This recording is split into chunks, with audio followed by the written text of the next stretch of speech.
I believe in God, the Father Almighty, creator of heaven and earth. Amen. Amen.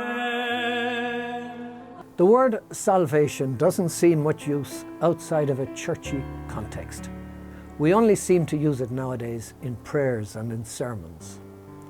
We sort of remember that salvation has something to do with rescue, but we can't quite remember exactly what. We might think of being rescued from sinking ships, things like that. Well, that doesn't help much.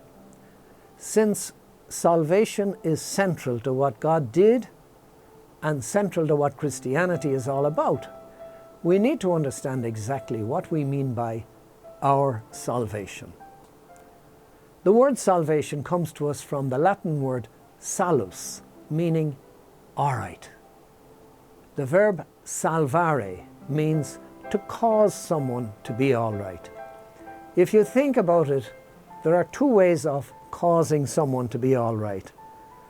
One way is when people are all right to start with, and we want to keep them that way. O angel of God, my guardian dear, ever this night be at my side to keep me safe.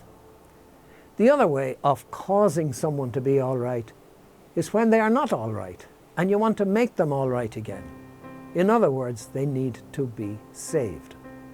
And that reminds us that there is another English word that comes from the Latin word salus, and that is the word salvage. Salvage has connotations of disaster, hurricanes, a house on fire, or a shipwreck. It might be healthy for us to think about salvage when we get too pious and we find ourselves using the word salvation or being saved in a context that's too churchy and too religious. The truth behind the story of this particular word is that at bottom, we just don't like the idea of needing salvation. What do you mean? I'm not all right? Most of the time, most of our lives have very little in the way of panic and emergency and peril. And this makes the idea of salvation sound so ridiculously disproportionate that it's hard to take it seriously. We have trouble with salvation or being salvaged or put right because we have trouble with love. The trouble we have with love is twofold. We aren't good enough at loving ourselves, and we aren't good enough at letting ourselves be loved.